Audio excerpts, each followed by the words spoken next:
This is the most beautiful female vampire in the Vampire Diaries. She is cunning, capricious, ruthless, and unscrupulous, a true femme fatale. Yet, she holds onto a sliver of humanity when it comes to the man she loves. Stefan has a dream that takes him back to the ball in 1864, a time when he was still human. Through competing with his brother Damon, Stefan wins Katherine's heart, while Damon is left dejected and pitiful on the sidelines. Stefan was very pleased, but in the next moment, Elena, who bears a striking resemblance to Katherine, appears at the ball. She takes Damon's hand, and they leave together, without a second thought. Stefan abandons Katherine, the scene shifts again, and Stefan finds himself in a bar. It seems Elena is waiting for him to play some pool. Just as Stefan is about to approach her, he realizes Elena is actually waiting for Damon.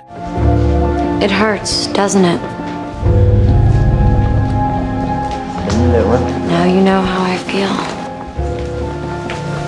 Don't fight it, Stefan. You loved me once. Stefan suddenly wakes up, letting out a sigh of relief when he sees his current girlfriend, Elena, lying beside him. It was all just a nightmare. Stefan strokes Elena's hair, but in the next instant, he suddenly teleports to the floor beside the bed. Katherine.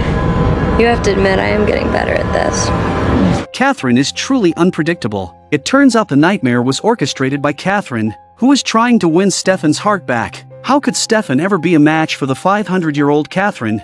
He's no match for her in a fight, nor does he truly love her anymore. Stefan is forced to resort to cunning. He used his charm to deceive Katherine, earning her trust. Then, he ambushed her with a dose of verbena. Stefan then imprisons Katherine in the cellar and tortures her for information. Katherine is left with no choice but to reveal the truth about what really happened in 1864. It turns out that the mastermind behind the human-led assault on the vampires was none other than Katherine. The story has to start with the prom back then. At the time, the town council had already taken notice of the vampires. Katherine was troubled about how to escape, and that's when she noticed the recently discharged George Lockwood. As mentioned earlier, the Lockwood family has a werewolf bloodline. Katherine decided to use George to make her escape. She approached him, and they struck a deal. What do you want? What did he want? Then Katherine shifted the conversation to their feelings. Stefan believed that his love for Katherine was fake, merely a result of her compulsion, but his feelings for Elena were different. Those were real. With no need for any pretense, Katherine bluntly tells him he's wrong. She made Stefan recall the night they fell in love. It turns out that the young and inexperienced Stefan had fallen for Katherine on his own. Without any compulsion, his heartfelt confession touched Katherine deeply. Stefan's flirtation back then made this centuries-old vampire feel as giddy as a young girl. There's just so much you don't know about me, Stefan. More to learn in love.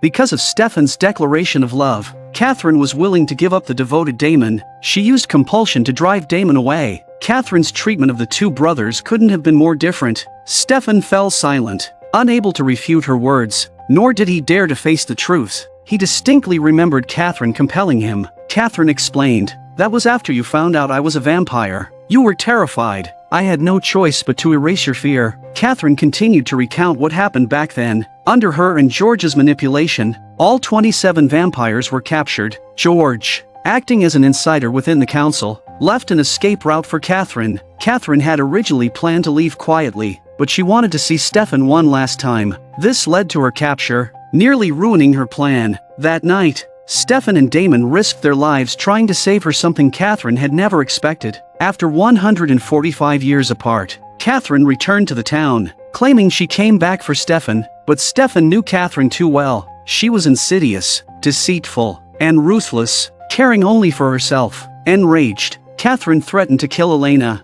which completely infuriated Stefan. However, what Stefan didn't expect was that the weakened Katherine managed to break free from her chains, sending Stefan flying across the room. It turned out that in the past 145 years, Katherine had been drinking verbena daily. She had developed an immunity to it. Katherine had played along with Stefan this whole time just to reveal the truth to him that their love back then had been real. But even after learning the truth, Stefan still refused to change his mind. At that moment, Elena happened to arrive, and Katherine, after wounding Stefan, silently appeared behind her. The two women looked identical, but their auras were completely different. How is this possible? How do we look exactly alike? Katherine examined Elena carefully. While Elena was filled with fear, Katherine could be considered Elena's ancestor. By the time Stefan rushed over, Katherine had already disappeared. Later, Katherine found Elena's best friend, Caroline, threatening and ordering her to constantly monitor Elena. So, when Stefan and Elena went on a date, Caroline was eavesdropping nearby. To her surprise, they got into a heated argument. Elena accused Stefan of not severing ties with his past. While Stefan was furious at Elena's unreasonable behavior, their relationship suddenly seemed to be on the brink of collapse. In fact, they were deliberately acting for Caroline to see. What they didn't expect was that Caroline wasn't the only one listening. Damon overheard as well. A smile tugged at his lips as he mistakenly believed his chance had finally come. When Elena returned home, Stefan had already arrived ahead of her, and they immediately embraced each other. Their performance was so convincing that Elena became deeply worried maybe Katherine truly loved Stefan. Stefan quickly reassured Elena, telling her not to believe Katherine's lies. Katherine was nothing but a cold, heartless person. I know her. Katherine doesn't care about anybody but herself. She never has. She's incapable of love.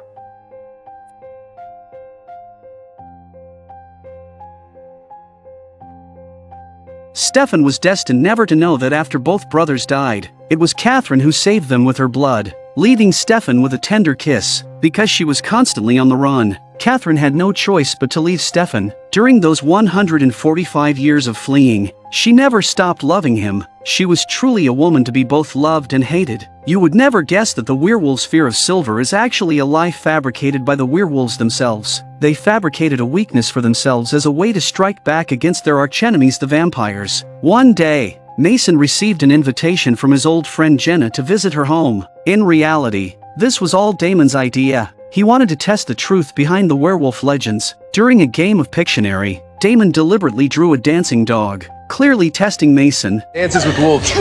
Next came the lunch. Damon had prepared silverware. Intending to verify the werewolf fear of silver, he purposefully placed the silverware in the pie and urged Mason to serve himself first. Mason's smile stiffened slightly. He moved the silverware aside and used his hand to take the food. Mason's actions seemed to confirm that the legend was true. Despite Damon's relentless provocations, Mason remained composed, but he was no longer willing to be toyed with. So Mason secretly approached Damon and honestly expressed that he didn't want to be enemies with the vampires. But Damon refused to let it go, as Mason had nearly killed Stefan on the night of the full moon. A werewolf's bite can end a vampire's eternal life, and Damon wasn't about to let any potential threat go unchecked. Mason apologized for his recklessness that night. He explained that every full moon, he locks himself away and even drinks wolfsbane to weaken his strength, all to avoid hurting others. Damon shook Mason's hand, accepting Mason's offer to bury the hatchet. But after Mason left the kitchen, Damon secretly took a silver knife with him. When the party was over, Damon sought out Mason again. Because of their non-aggression pact, Mason had no defenses up against Damon,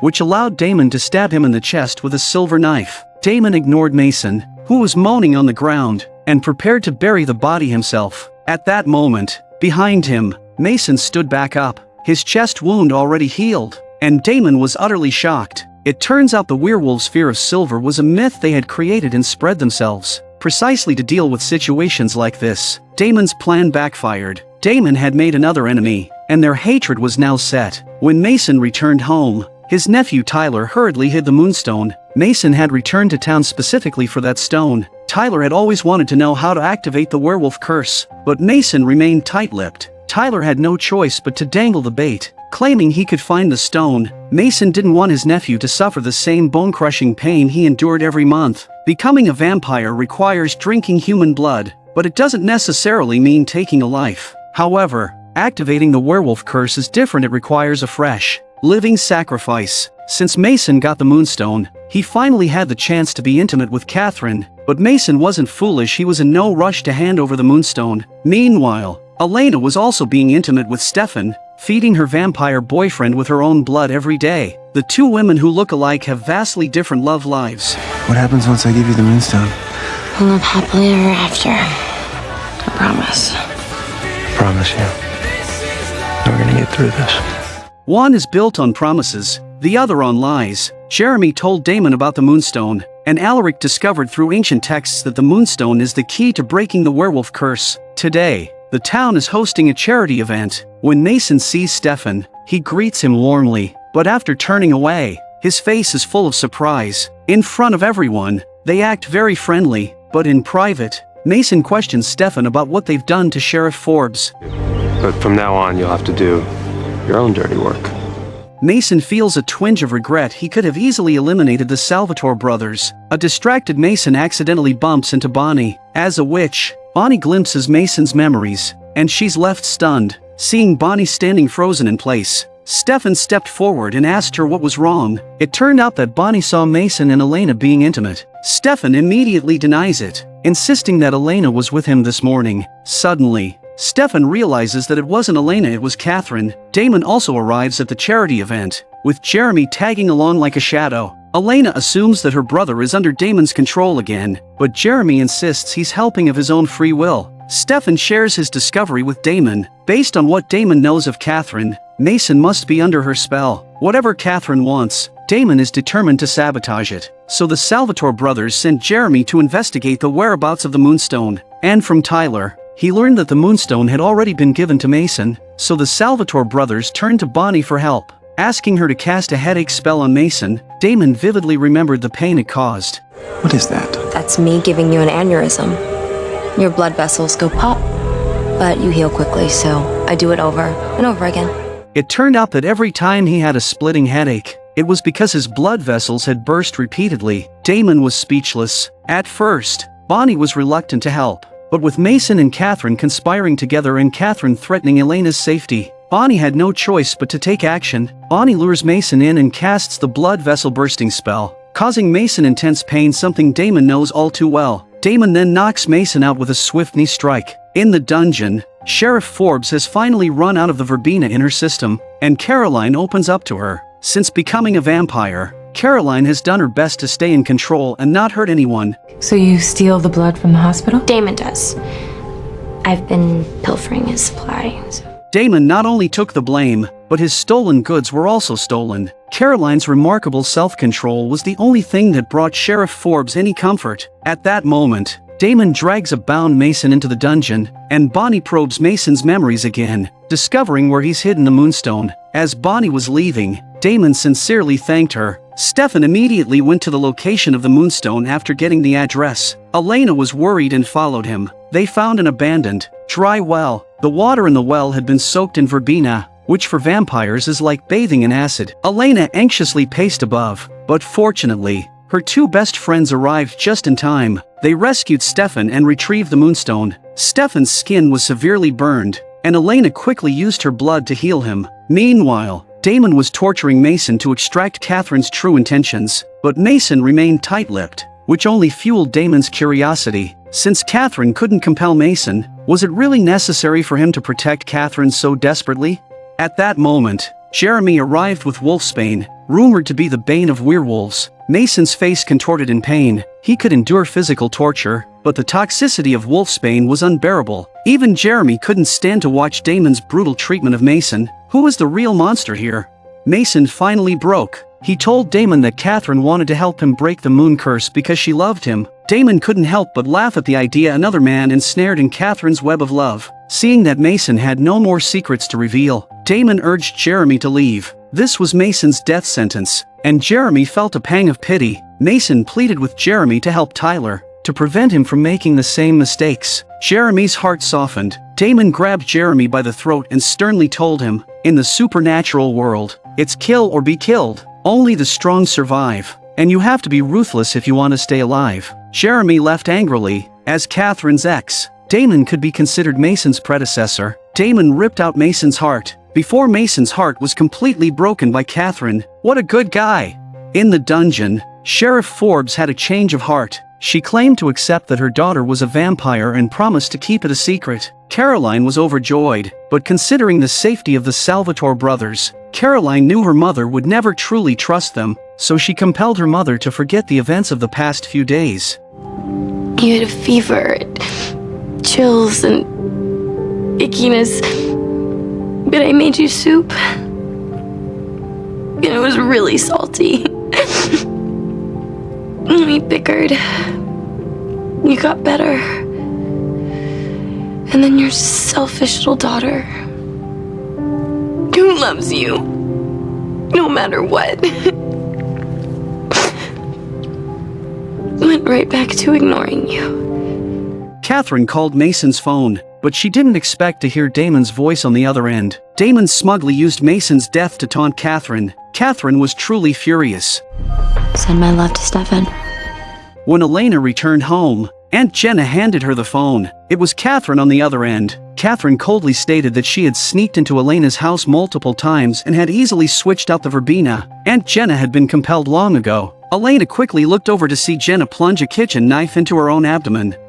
You get the idea. Meanwhile, when Tyler returned home, he didn't find Mason. He was told by his mother that Mason had always been this way, reckless and free-spirited. To protect her family, Elena decided she had to break up with Stefan, who said men don't cry. It's just that they haven't reached the depths of heartbreak yet. As Elena walked away, Damon guiltily explained that it was all because he had angered Katherine. She won. Katherine won.